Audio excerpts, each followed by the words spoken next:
हाँ। Okay, very very good morning बच्चों। मेरा नाम है अपर्णा पांडे और मैं डॉक्टर सर्वपल्ली राधाकृष्णन मनपा हिंदी माध्यमिक शाला में पढ़ाती हूँ। आज हमारा विषय है गणित भाग 2 और हम पढ़ रहे हैं पाठ 8 त्रिकोणमिति। ठीक है, इसके पहले आपने जितने भी लेक्चर्स अटेंड किए हैं उनमें आपने बहुत सारे सूत्रों को देखा, सूत्र प्राप्त किए थे और उसके आधार पर प्रश्न संग्रह 8.1 व प्रश्न संग्रह 8.2 के प्रश्नों को हल भी किए हैं। आज हम शुरू करने वाले हैं प्रकीर्ण प्रश्न संग्रह 8। ठीक है, तो सबसे पहले एक लुक ले लेते हैं फॉर्मुलेस पर, क्योंकि ये फॉर्मुलेस जो हैं वो यूज होने वाले हैं प्रकीर्ण प्रश्न संग्रह के सवालों में, इसलिए मैं ये फॉर्मुलेस आपको एक बार दिखा रही हूँ। साइन अनुपात बराबर होता है कोण की सम्मुख भुजा बट्टे कर्ण।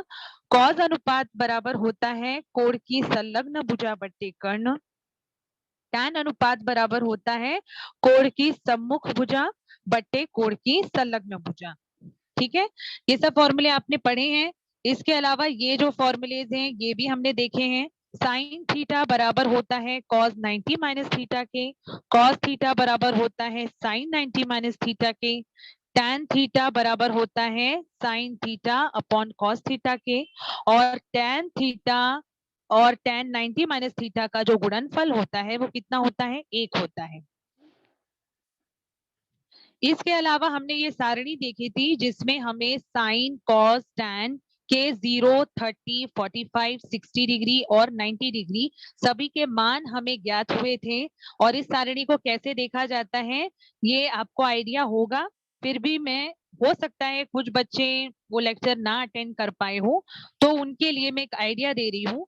कॉस 30 डिग्री जो होता है बच्चों, कैसे देखते हैं कॉस 30 डिग्री अगर हमें देखना है तो देखो इस तरह से, ये cos 30 है तो cos 30 की लाइन में आपको cos के ही सीध में आना है, यानी कि करनी में 3/2 इसका मान है। cos 30 का मान कितना है, करनी में 3/2। इस तरह से सारणी देखी जाती है। अगर cos 60 का मान देखना है तो cos इस लाइन में है और 60 यहाँ पर है, तो इसकी सीध में जिस तरह ग्राफ में हम मान रखते हैं ना, वैसे ही आपको सारणी में मानों को देखना है। तो बच्चों आई होप आपको समझ में आ गया होगा सारणी कैसी देखी जाती है। अब हम देखेंगे प्रकीर्ण प्रश्न संग्रह 8 के प्रश्नों को किस तरह से सवालों को हल करना है। सबसे पहले सवाल जो आपके सामने है, ये देखिए, ये जो सवाल आपके सामने है जो कि प्रश्न 1 का पहला सवाल है। ये जो सवाल है ना, ये प्रश्न 1 का पहला सवाल है। और ये सारे जो प्रश्न हैं ये बहुविकल्पीय प्रश्न हैं, यानी कि आपको यहाँ पर 4 विकल्प दिए जाते हैं और उनमें से आपको सही विकल्प को पहचानना होता है। ठीक है, और आंसर को लिखना बहुत ही सही है, मतलब बहुत ही सिंपल है। आपको जो पहला आंसर अगर लिखना है तो जिस जिस तरह से देखिए यहाँ पर उत्तर लिखा गया है, आपको इसी तरह से परीक्षा में लिखना होता है। ठीक है, अब यहाँ पर प्रश्न क्या पूछा गया है बच्चों कि निम्नलिखित में से कौन से कथन सत्य है। यहाँ पर आपको 4 कथन दे दिए गए हैं। आपको देखिए ए बी सी और डी, इस तरह से 4 कथन दिखाए गए हैं और इनमें से एक है ना सूत्र है जो कि आपने देखा है, बाकी तीनों है, बाकी तीनों जो ऑप्शन है वो सूत्र नहीं है। तो एक सूत्र अभी अभी मैंने आपको सूत्रों में दिखाया था ऊपर, ये देखिए पहला सूत्र जो हमने यहाँ पर पढ़ा था वो है साइन थीटा बराबर कॉस 90 माइनस थीटा। तो यही सूत्र यहाँ पर सत्य कथन में भी उपलब्ध है। वो कौन सा सूत्र है, ये वाला, साइन थीटा बराबर कॉस 90 माइनस थीटा। इसीलिए हमारे जो पहले प्रश्न का उत्तर है वो ऑप्शन ए है, यानी विकल्प ए है। तो हमें लिखना है पहले का उत्तर ए। अब हम आगे बढ़ेंगे। दूसरा प्रश्न हमें यहाँ पर दिया है कि निम्नलिखित में से साइन 90 डिग्री का मान कौन सा है। यहाँ पर भी आपको 4 विकल्प मिले हुए हैं, यानी विकल्प ए जो है यहाँ पर करनी में 3/2 है, विकल्प बी 0 है, विकल्प सी 1/2 है और विकल्प डी कितना है, 1 है। तो साइन 90 ये मेजरमेंट बच्चों कैसे देखा जाता है सारणी में, यदि हमें सारणी में साइन 90 की मेजरमेंट देखनी है तो साइन यहाँ है, 90 यहाँ है और ये इसकी मेजरमेंट क्या है, 1 है। ठीक है। तो साइन 90 का मान कितना हुआ बच्चों? 1 हुआ। इस तरह से तो आपको आंसर किस प्रकार से लिखना है? आपको प्रश्न का क्रमांक डालना है और प्रश्न का क्रमांक डालकर ऑप्शन लिखना है डी। डी ऑप्शन क्यों? क्योंकि डी ऑप्शन में साइन 90 का मान लिखा हुआ है ना, साइन 90 बराबर 1 होता है। तो हमें इसका मान कहां पर मिला? ऑप्शन डी में मिला। इसीलिए आपका आंसर बनता है डी। अब आगे का सवाल है, थर्ड प्रॉब्लम है। प्रॉब्लम है 2 tan 45 degree plus cos 45 degree minus sin 45 degree. ठीक है, हिंदी में कहें तो 2 tan 45 अंश धन cos 45 अंश ऋण sin 45 अंश। ठीक है, तो ये जो है आपका सवाल है, इसे हल करना है और हल करने के लिए आपको सारणी से ही कुछ मान यहाँ पर लेने होते हैं। कौन सी सारणी? आपको जो ऊपर सारणी दिख रही है ना, इसी सारणी से हम मान देखेंगे। किसके मान देखेंगे? tan 45 अंश के मान देखेंगे, cos 45 अंश के मान देखेंगे और sin 45 अंश के मान हम देखेंगे। tan 45 अंश बच्चों कितना है? अगर आप tan देखो यहाँ है और 45 यहाँ पर है, तो इसकी सीध में क्या दिख रहा है आपको? tan 45 का मेजरमेंट कितना दिख रहा है? 1 दिख रहा है। ठीक है, तो tan 45 जो है यहाँ पर कितना है? 1 है। इसके बाद दूसरे नंबर पे हमें देखना है cos 45 को। तो cos 45 देखने के लिए ये देखिए, cos यहाँ है, 45 यहाँ है, तो इसकी मेजरमेंट कितनी हुई? 1/√2 हुई, यानी कि 1/करनी में 2 हुई। इसके बाद अब हमें देखना है साइन 45 डिग्री यानी कि साइन 45 अंश। तो इसको देखिए कैसे देखेंगे? साइन देखिए यहाँ पर है, 45 यहाँ पर है, तो इसका मान कितना है? 1/करनी में 2 यानी 1/√2। तो ये ही सारे मान हमें यहाँ पर यूज करनी है। आपको ये सवाल दिया है तो यहाँ पर आपको गुणज में कौन दिख रहा है? 2 दिख रहा है, तो 2 रखा। गुणे, क्योंकि गुणा ऐसा क्यों किया है? क्योंकि 2 और tan 45 के बीच में कौन सा संबंध है? गुणे का संबंध है। अब tan 45 की वैल्यू हमें कितनी मिली? हमें यहाँ पर tan 45 की वैल्यू 1 मिली, इसीलिए हमने tan 45 के बदले 1 रखा है। ठीक है, इसके बाद प्लस साइन है ना, तो आपको प्लस साइन रखना है। cos 45 की वैल्यू जो है हमें मिली है 1/√2, तो हमने वही वैल्यू रखी है। इसके बाद माइनस साइन है, तो आपको यहाँ माइनस साइन रखना है। साइन 45 की वैल्यू हमें कितनी मिली है? 1/√2। इस तरह से जैसा आपका सवाल है ना, वैसे वैसे आपको मान रखते हुए लिखते जाना है, साइन भी वैसे वैसे ही उतारना है। अब आगे देखेंगे, इसको हल करना है। 2 एकम 2 होता है, ठीक है, इसीलिए यहाँ पर आपको 2 दिख रहा है, ये धन है। और ये जो 1/करनी में 2 है, इसके पास प्लस साइन है, और ये दूसरा जो 1/करनी में 2 है, इसके पास माइनस साइन है। तो आपको पता है, जब समान संख्याएं हो और जिनके पास विरोधी चिन्ह मौजूद हो, यानी कि एक के पास प्लस साइन और माइनस साइन, तो ऐसे केसेस में नंबर्स जो होते हैं वो कैंसिल हो जाते हैं, यानी कि उनका हल शून्य ही हो जाता है। जिस तरह से आप 5 में से 5 घटाते हो तो 0 हो जाता है। क्यों? क्योंकि इस 5 के पास प्लस साइन होता है और इसके पास माइनस। उसी संदर्भ में इस तरह से आंसर आपको मिलता है। तो इसका हल कितना हुआ? शून्य हुआ। और 2 का 0 के साथ एडिशन करने पर, यानी 2 को शून्य के साथ जोड़ने पर हमें मिलता है 2। तो फिर बच्चों अब ऑप्शन में चेक करते हैं कि ये जो 2 आंसर हमें मिला है वो किस ऑप्शन के अंतर्गत हमें मिल रहा है। तो देखिए यहाँ पर ऑप्शन सी में हमें आंसर 2 दिखाई दे रहा है। ठीक है, तो यानी कि हमारा यहाँ पर आंसर क्या हुआ बच्चों? ऑप्शन सी, और वो आंसर है 2। अब हम आगे देखते हैं।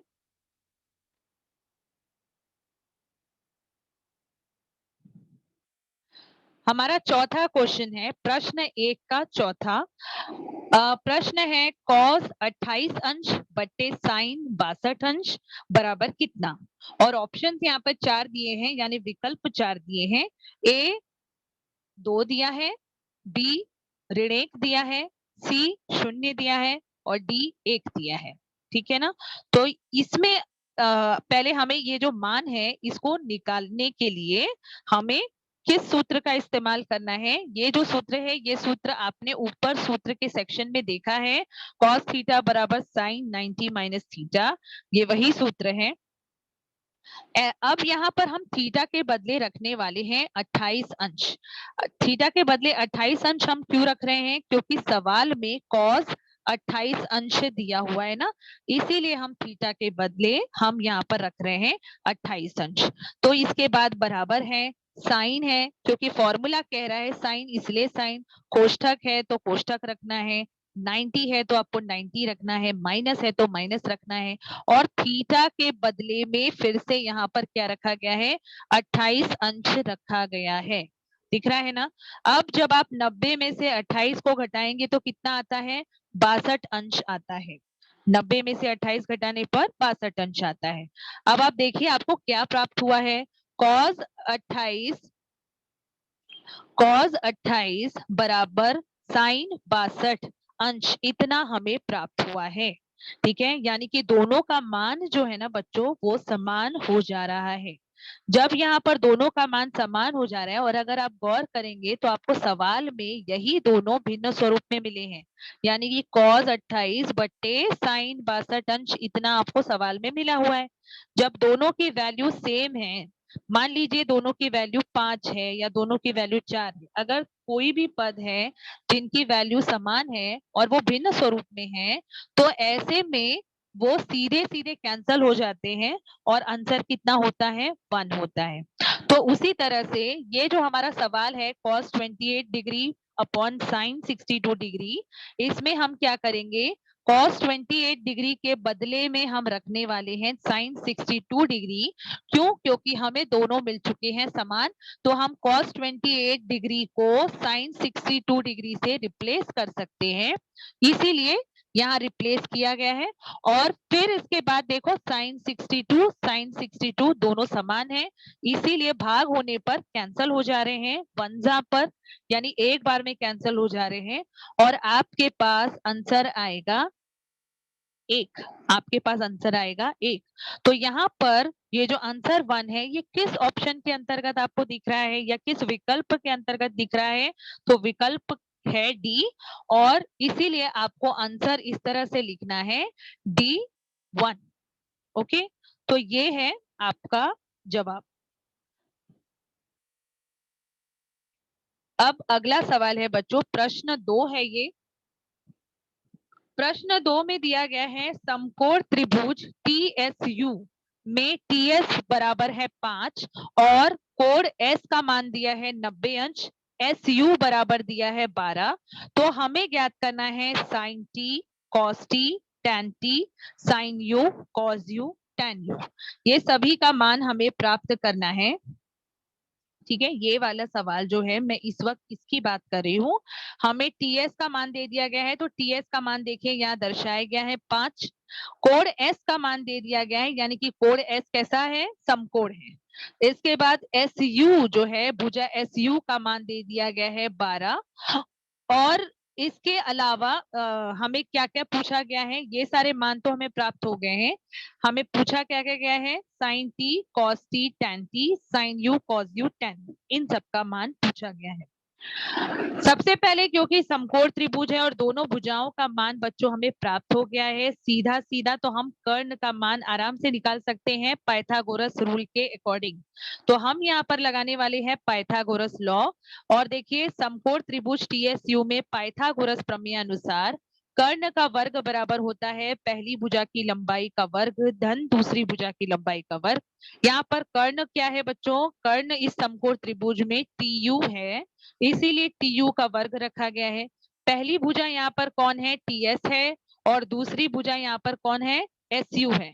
इसीलिए पहली भुजा की लंबाई का वर्ग मतलब TS का वर्ग, और दूसरी भुजा की लंबाई का वर्ग मतलब SU का वर्ग।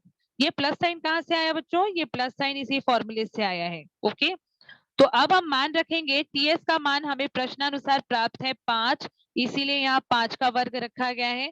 SU का मान भी प्रश्नानुसार हमें प्राप्त है 12, इसीलिए यहाँ 12 रखा गया है। वर्ग कहाँ से आया है? ये फॉर्मूले के अकॉर्डिंग आया है ना?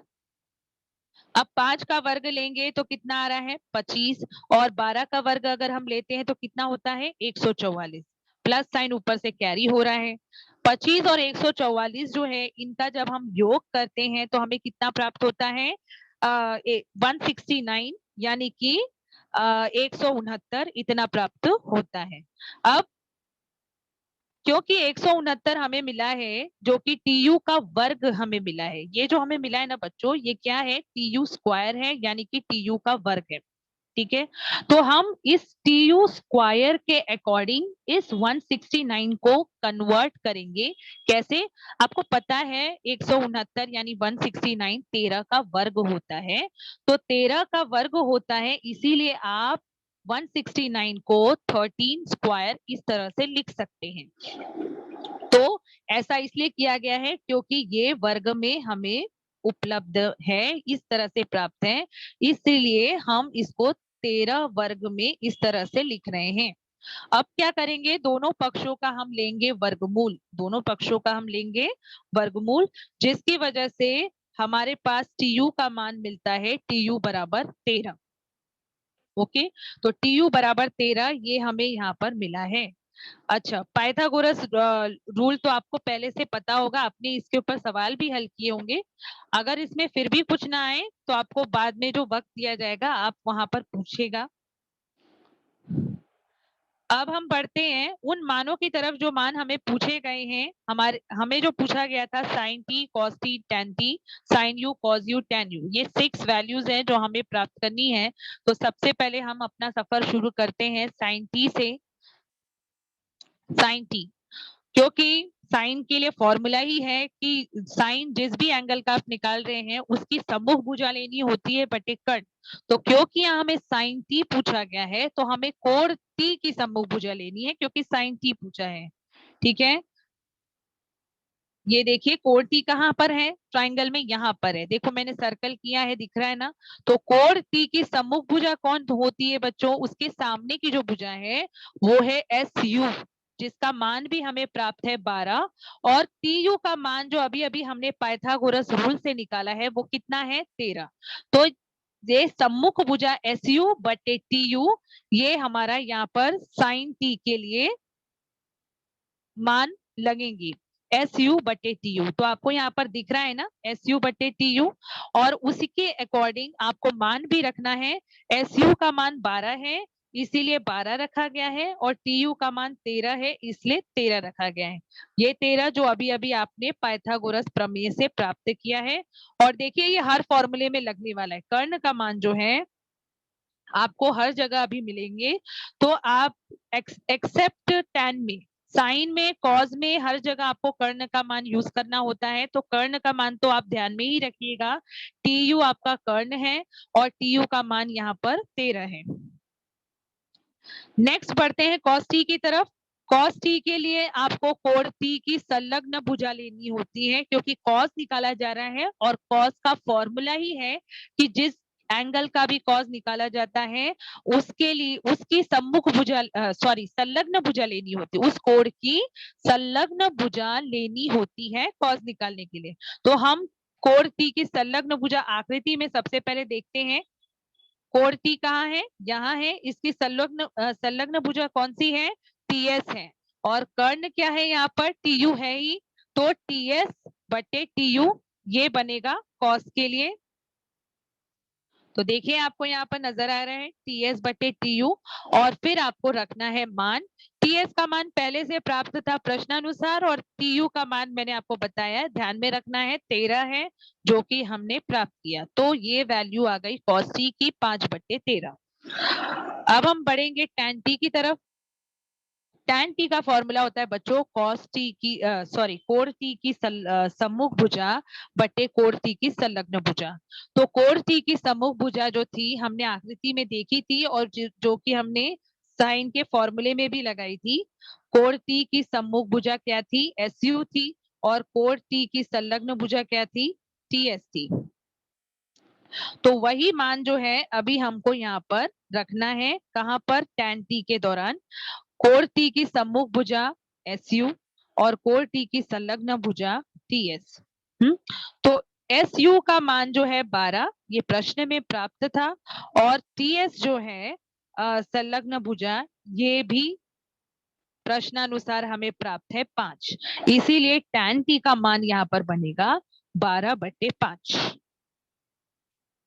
अब हम बढ़ने वाले हैं दूसरे कोण के लिए, साइन U, cos U और tan U निकालना है। और कोण कौन सा है? कोण U। तो चलो आकृति में देखते हैं। पहले हमें साइन U निकालना है, और आपको पता है साइन U निकालने के लिए आपको कोण U की सम्मुख भुजा लेनी होती है। तो कोण U की सम्मुख भुजा अभी हम देखते हैं आकृति में क्या नजर आ रही है। कोण U कहां पर है आकृति में? यहाँ पर है। और कोण U की सम्मुख भुजा कौन सी है? TS है। कोण U की सम्मुख भुजा कौन सी है? TS है। तो आपको जब साइन U निकालना है तो कोण U की सम्मुख भुजा यानी TS बटे आपको लेना है कर्ण यानी कि TU। तो देखिए TS बटे TU है या नहीं, हम देखते हैं। तो साइन U यहाँ पर नजर आ रहा है, देखिए TS बटे TU है ना। तो साइन U बराबर TS बटे TU, और फिर TS की वैल्यू आपको पुट करनी है, यानी कि 5, और TU की वैल्यू क्या है? 13 है। तो हमें रखना है 13। 13 तो यही कर्ण ही है। इसके बाद cos U की तरफ बढ़ते हैं। cos U निकालने के लिए आपको कोण U की संलग्न भुजा लेनी है। अब T की संलग्न भुजा नहीं लेनी है, U की संलग्न भुजा लेनी है। जो चलो देखते हैं कोण U की संलग्न भुजा यहाँ पर कौन सी है। कोण U यहाँ है, इसकी संलग्न भुजा कौन हुई? SU हुई। और कर्ण कौन सा है यहाँ पर? TU है। तो ये देखिए cos U के लिए कोण U की संलग्न भुजा SU कहो या US कहो, दोनों ही सेम होता है। और कर्ण आपका तो TU है ही, तो US अपॉन TU। और फिर आपको मान रखना है, US का मान है 12 और TU का मान है 13। तो आपको cos U का मान कितना मिला? 12/13। अब ये लास्ट जो पार्ट है इसका tan U जो हमें निकालना है, tan के लिए फॉर्मूला क्या है? उस कोण की हमें सम्मुख भुजा बटे उस कोण की संलग्न भुजा लेनी होती है। तो यहाँ पर हमें कोण U मिला है, तो कोण U की सम्मुख भुजा बटे कोण U की संलग्न भुजा लेनी है। सम्मुख भुजा आपने अभी अभी आकृति में साइन निकालने के दौरान देखा था। कोण U की सम्मुख भुजा जो है वो TS है, और कोण U की संलग्न भुजा जो है वो US है। इसलिए कोण U की सम्मुख भुजा TS और कोण U की संलग्न भुजा US, इस तरह से रखना है। TS का मान प्रश्न में पहले से मिला हुआ है, और US का भी मान मिला हुआ है। TS के लिए हमने रखा 5, और US के लिए क्या रखा? 12। तो इसका मान आएगा 5/12। tan U का मान आ गया है 5/12।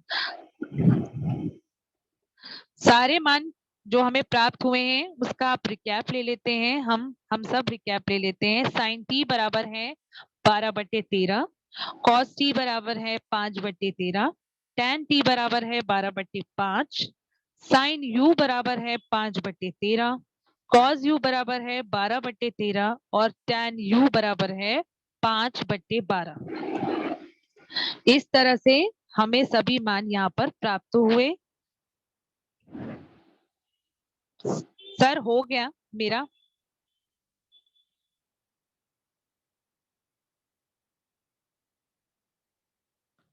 धीरज सर। चलिए बच्चों हम एक बार और रिवाइज कर लेते हैं। ये कुछ सूत्र है जो आपके सामने मौजूद हैं। ये सूत्र आपने पहले से प्राप्त किए हुए हैं। साइन अनुपात बराबर होता है कोण की सम्मुख भुजा बट्टे कर्ण। कॉस अनुपात बराबर होता है कोण की संलग्न भुजा बट्टे कर्ण। टैन अनुपात बराबर होता है कोण की सम्मुख भुजा बट्टे कोण की संलग्न भुजा। इसके अलावा ये सारे सूत्र हैं जो आपने पहले से देखे हुए हैं।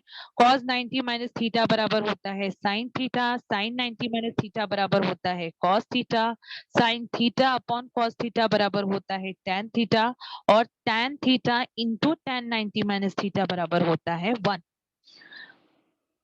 इसके बाद आपने ये सारणी भी प्राप्त की थी। ये सारणी में सभी मानों को हमने प्राप्त किया था। साइन 0 होता है 0, साइन 30 होता है 1/2, साइन 45 होता है 1/√2। ये देखिए ऐसे देखना है। साइन 60 आपका क्या है, √3/2, और साइन 90 आपका है 1। ऐसे ही कॉस के लिए भी वैल्यूज हैं, यहाँ पर टैन के लिए भी वैल्यूज हैं, बराबर। तो ये सारी सारणी में हमें मान प्राप्त हुए थे। अब प्रश्न एक जो है प्रकीर्णन प्रश्न संग्रह 8 का, उसके अंतर्गत 4 अलग अलग बहुविकल्पीय प्रश्न पूछे गए हैं, जिसमें से पहला प्रश्न है निम्नलिखित में से कौन से कथन सत्य हैं। जिसमें जो पहला ही कथन है यानी कि विकल्प ए में जो आपको नजर आ रहा है वो एक फॉर्मूला है, वो एक सूत्र है, बाकी सभी सूत्र नहीं है। तो इसीलिए हमारा यहाँ पर कौन सा विकल्प सही है, विकल्प ए, साइन थीटा बराबर cos 90 minus theta. Next question, निम्नलिखित में से साइन 90 डिग्री का मान कौन सा है, ये दूसरा प्रश्न यहाँ पर पूछा गया है।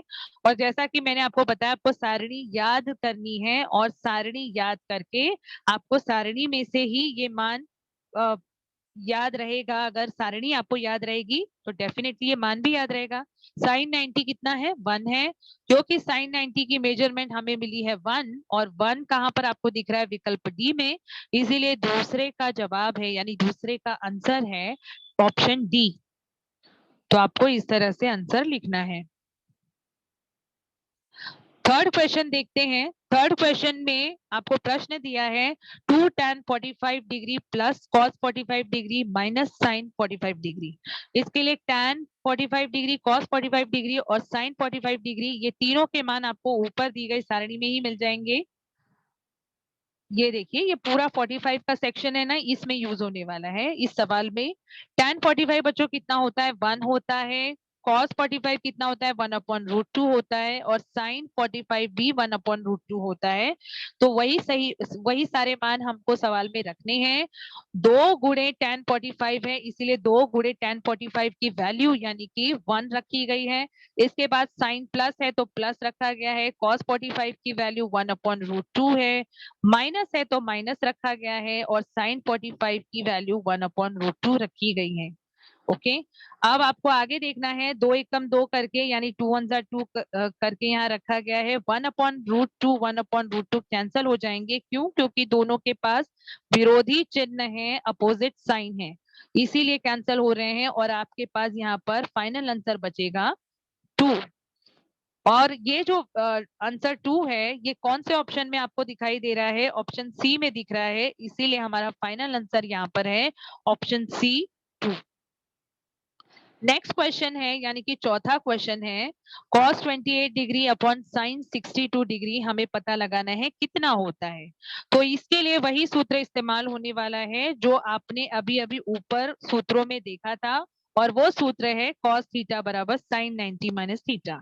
यहाँ पर हम थीटा के बदले में 28 डिग्री रखने वाले, क्योंकि सवाल में हमको 28 डिग्री मिला है, और उस आधार पर जहां जहां पर थीटा है वहां वहां पर हमने 28 डिग्री रखा। 90 में से जब हम 28 घटाते हैं, ये जो घटाव होता है उसमें हमें मिलेगा साइन 62 अंश, जो कि cos 28 डिग्री और sin 62 डिग्री ये दोनों सेम मिल चुके हैं। इसलिए जो भिन्न स्वरूप हमें प्रश्नानुसार प्राप्त है, इसमें cos 28 को हम रिप्लेस कर सकते हैं साइन 62 के द्वारा, और इसलिए ये दोनों जो है आपस में कैंसल होकर हमारे पास आंसर जो मिलता है वो होता है 1। क्योंकि ये जो 1 है आपको ऑप्शन डी में दिखाई दे रहा है, इसीलिए हमारा आंसर जो है ऑप्शन डी है, विकल्प डी है 1। दूसरा प्रश्न, यहाँ पर एक समकोण त्रिभुज दिया गया है TSU, जिसमें TS का मान, भुजा TS का मान दे दिया गया है 5, और भुजा SU का मान दे दिया गया। दोनों भुजाओं का मान हमें प्रश्नानुसार प्राप्त है। इसके अलावा कोण S का मान हमें प्राप्त है जो कि 90 डिग्री का है। और इस ये सारी जानकारियों के साथ हमें जिनके मान पता लगाने हैं वो है sine T, cos T, tan T, sin U, cos U and tan U। इन 6 फैक्टर्स के जो मान है हमें ढूंढने हैं। ठीक है, क्योंकि दो भुजाओं के मान प्राप्त है तो आपको पता है तीसरी भुजा जो कि समकोण त्रिभुज का कर्ण कहलाती है, इसको पता लगाने के लिए पाइथागोरस सिद्धांत की मदद ली जा सकती है। इसीलिए हम पाइथागोरस प्रमेय अनुसार यहाँ पर कर्ण का मान प्राप्त करेंगे। कर्ण का वर्ग होता है बराबर होता है पहली भुजा की लंबाई का वर्ग धन दूसरी भुजा की लंबाई का वर्ग। कर्ण हमारे त्रिभुज में कौन सा है? टीयू है, इसीलिए टीयू का वर्ग बराबर टीएस का वर्ग, पहली भुजा टीएस का वर्ग धन दूसरी भुजा एसयू का वर्ग। इस तरह से बना।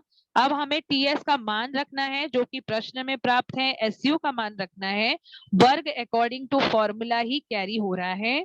ठीक है, 5 का वर्ग होता है 25 और 12 का वर्ग होता है 144। दोनों नंबर्स के एडिशन से हमें मिलता है 169, क्योंकि हमें ये जो मान है 169 ये टीयू का स्क्वायर यानी कि टीयू का वर्ग हमें प्राप्त हुआ है। और 169 आपने वर्ग पढ़े हैं सभी संख्याओं के, कम से कम 20 तक की संख्याओं के वर्ग तो आपने जरूर से याद किए होंगे। तो 169 ये किसका वर्ग है? 13 का वर्ग है। इसीलिए टीयू का वर्ग बराबर होता है 13 के वर्ग के। दोनों पक्षों का जब हम वर्गमूल लेते हैं तो हमें टीयू का मान प्राप्त होगा 13। टीयू यानी कि कर्ण, टीयू यानी कि कर्ण। तो हमने कर्ण का मान ढूंढ लिया है। तो ये हो गया है 5, 12 जो प्रश्नानुसार, और ये हो गया है 13। ठीक है, अब आगे बढ़ते हैं। आगे वो 6 मानों को हम ढूंढने जा रहे हैं जो पूछे गए हैं सवाल में। Sine T cos T tan T sine U cos U tan U. तो हम शुरुआत करेंगे साइन टी से। साइन टी क्योंकि साइन है और साइन के लिए हमें एंगल यानी कोण की सम्मुख भुजा लेनी होती है। तो हमें यहाँ पर किस कोण की सम्मुख भुजा लेनी है? कोण टी की सम्मुख भुजा लेनी है, क्योंकि हमें पूछा गया है साइन टी, और इसलिए हम कोण टी की सम्मुख भुजा देखने जा रहे हैं। आकृति में कहाँ है कोण टी? यहाँ है। इसकी सम्मुख भुजा आकृति में कहाँ है? एस यू, ये सम्मुख भुजा है। कर्ण आपको मालूम है क्या है? टी यू है। इसीलिए हमने यहाँ पर वही मान रखा है एस यू बट्टे टी यू, और एस यू का मान प्रश्नानुसार 12 मिला हुआ है और टी यू का मान कर्ण जो आपने प्राप्त किया 13 वही यहाँ पर रखा गया है। उसी प्रकार से जैसा जैसा आपको सूत्र कहता है वैसे वैसे आपको भुजाओं के नाम लिखने हैं और फिर भुजाओं के माप लिखने हैं। कॉस टी बराबर होता है कोण टी की संलग्न भुजा बट्टे कर्ण। अब हम देखेंगे कोण टी की संलग्न भुजा क्या है। तो कोण टी की संलग्न भुजा यहाँ पर कौन सी है? टीएस है। तो अब हम कोण टी की संलग्न भुजा देखेंगे यहाँ पर। ये देखिए टीएस, और कर्ण तो कॉमन है ही टीयू। और मान जब हम रखेंगे टीएस का मान हम रखने वाले यहाँ पर 5, क्योंकि प्रश्न में प्राप्त है टीयू कर्ण जो कि हमने पाइथागोरस लॉ से प्राप्त किया 13। तो कॉस टी का मान आ गया है 5/13। अब आगे देखते हैं tan t कोण t की सम्मुख भुजा बटे कोण t की संलग्न भुजा। तो अभी आपको सम्मुख भुजा और संलग्न भुजा देखने आ गया होगा। उसी आधार पर यहाँ पर एस यू बटे टी एस रखा गया है, और फिर उनका मान हमने रखा एस यू का मान 12 और टी एस का मान 5। साइन यू का फॉर्मूला होगा कोण यू की सम्मुख भुजा बटे कर्ण। इस आधार पर हमें अब कोण यू की सम्मुख भुजा देखनी है बच्चों, कोण टी की नहीं, क्योंकि साइन यू पूछा गया है। तो देखिए कोण यू यहाँ पर है और कोण यू की सम्मुख भुजा किसको कहा जाएगा? टीएस को कहा जाएगा।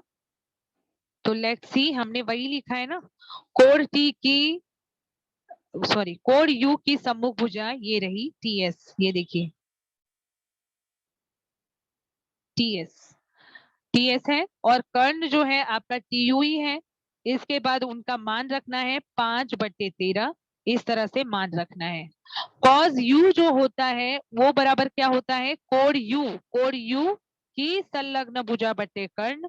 और कोण यू की संलग्न भुजा एक बार देख लेते हैं आकृति में। कोण यू की संलग्न भुजा, कोण यू यहाँ पर है, उससे लगकर कौन सी भुजा गई है? एस यू गई है। तो एस यू जो है उसकी संलग्न भुजा एस यू कहो या यूएस कहो, और कर्ण कौन सा है यहाँ पर? टी यू है। तो देखें, कॉस यू बराबर कोण टी की संलग्न भुजा बट्टे कर्ण होता है, और उस आधार पर हमने यूएस बट्टे टी यू रखा है, और उनके फिर मान रखने हैं हमें। यूएस का मान है 12 और टी यू का मान है 13, इसीलिए कॉस यू का मान यहाँ पर प्राप्त होता है 12/13। अब नेक्स्ट और लास्ट है tan u बराबर कोण u की सम्मुख भुजा बट्टे कोण u की संलग्न भुजा। तो कोण u की सम्मुख भुजा, जो कि अभी हमने साइन u निकालते वक्त भी ढूंढी थी, ts, और कोण u की संलग्न भुजा है us, और उस आधार पर ts का मान जो है वो 5 है, और ts का मान है 5 और us का मान है 12, इसलिए tan u का मान जो हमें प्राप्त हुआ वह है 5/12। तो इस तरह से जो भी प्रश्न में पूछे गए थे 6 अलग अलग मान, वो सभी मान हमने प्राप्त कर लिए हैं। मानों का रिकैप है, साइन टी बराबर 12/13, कॉस टी बराबर हमें प्राप्त हुआ 5/13, टैन टी बराबर 12/5, साइन यू बराबर 5/13, कॉस यू बराबर 12/13, और टैन यू बराबर 5/12। इस तरह से सभी मान हमें प्राप्त हो चुके हैं। Sir over.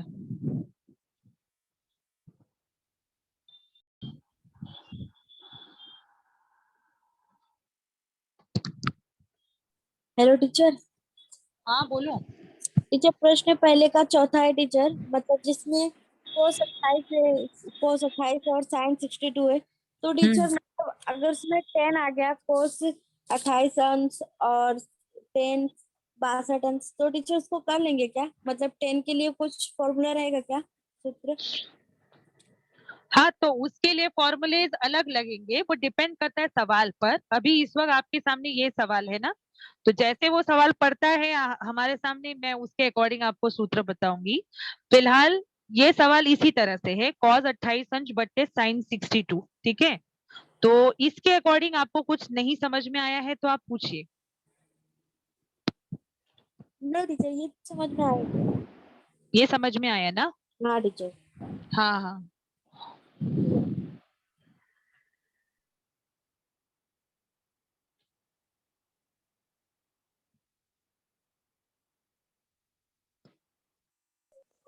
Good morning teacher. हाँ बोलो बेटा। टीचर अभी आपने जो इसके ऊपर वाला जो करनी एक अपॉन करनी में दो था हाँ टीचर, अभी आपने बताया प्लस रहेगा और माइनस रहेगा, चिन्ह अगर समान नहीं रहेंगे तो वो कट जाएगा। अगर टीचर माइनस माइनस रहेगा तो? माइनस माइनस रहेगा तो देखिए, अगर यहाँ पर 1/√2 ये माइनस में है और दूसरा वाला भी माइनस में है, तो ऐसे केस में क्या होता है, आपका साइन माइनस ही रहता है, आपको मानों को योग कर देना होता है, योग, यानी 1+1/√2, इस तरह से आपको योग कर देना होता है, यानी कि आपका आंसर आएगा -2/√2। ऐसा होता है जब दोनों के पास माइनस साइन हो, तो दोनों मानों को योग करना होता है। एक्चुअली ये संख्या रेखा से आप बेटर समझ सकते हो, जब दो नेगेटिव नंबर होते हैं ना, तो वो आपस में जुड़कर मोर नेगेटिव हो जाते हैं, ज्यादा नेगेटिव हो जाते हैं। तो आपको करना कुछ नहीं है, माइनस साइन रिटेन रखना है और दोनों मानों को जोड़ देना है। समझ में आया? Teacher thank you teacher. Okay.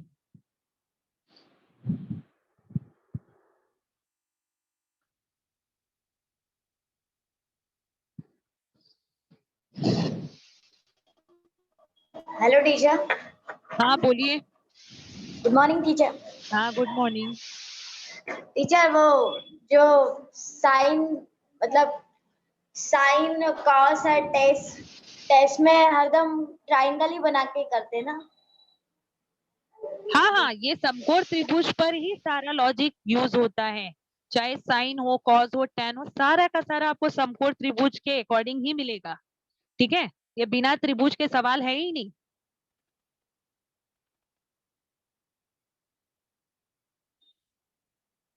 Hello hello.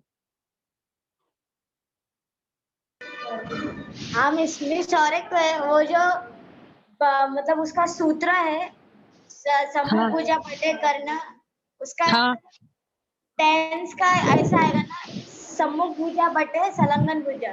हाँ हाँ बिल्कुल सही है। तो तो कोण मेरे की को उसमें थोड़ा कंफ्यूज होती हूँ मैं। नहीं वो फॉर्मूले आपको याद रखोगे ना तो बाद में कंफ्यूज कैसे होगे। आप बार बार जब सवाल करोगे आपके दिमाग में वो फॉर्मूले अपने आप बैठ जाएंगे, फिर कंफ्यूजन ही नहीं रह जाएगी। जितनी आप प्रैक्टिस करोगे कंफ्यूजन इरेडिकेट होने वाली है, निकल जाएगी। ये कॉन्फिडेंस आपको इसलिए नहीं आ रहा है क्योंकि अभी मतलब आपने प्रैक्टिस नहीं की है। हाँ बोलो। नहीं, मैं क्योंकि वो सम करती हूँ ना, तो मतलब मुझे जो सर ट्यूशन पढ़ाना है ना, तो वो हाँ पूछते हैं कभी कभार मेरे को संलग्न भुजा बटे सम्मुख भुजा, तो उसी में कंफ्यूज हो जाती हूँ मैं। नहीं नहीं, आप प्रैक्टिस ज्यादा करो, आपकी कंफ्यूजन अपने आप कम हो जाएगी। आप मोर प्रैक्टिस, अभी डिमांड हो रही है ज्यादा प्रैक्टिस की, आप ज्यादा प्रैक्टिस करो। ठीक है।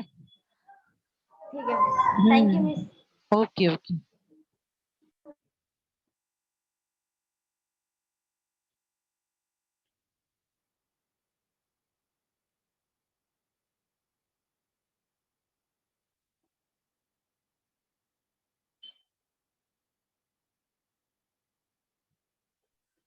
Good morning madam.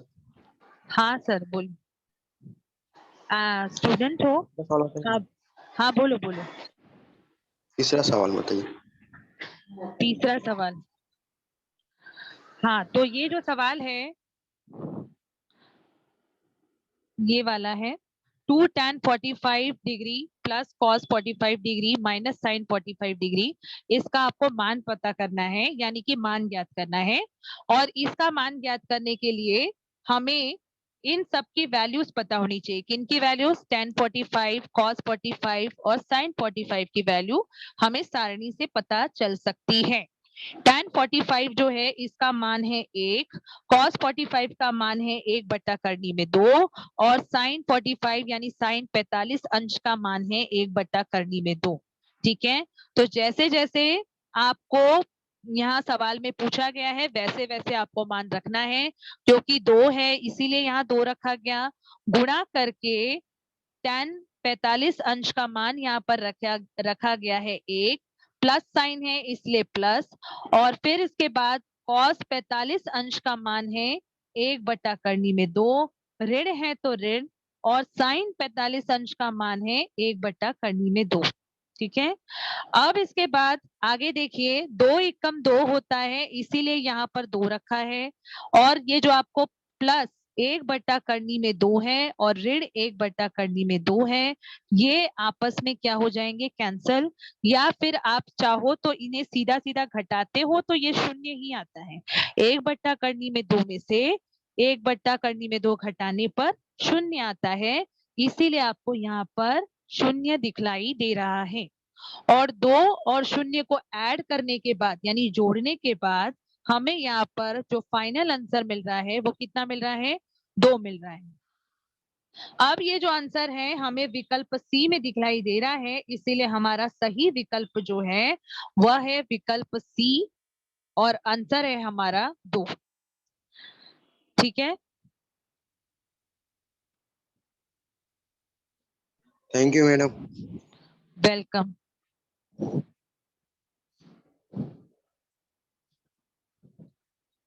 बच्चों अब तक हमने जितने भी सूत्रों को प्राप्त किया था उस आधार पर आज हमने प्रकीर्णन प्रश्न संग्रह 8 को हल करना शुरू किया, जिसके प्रश्न 1 और प्रश्न 2 को हमने हल किया है।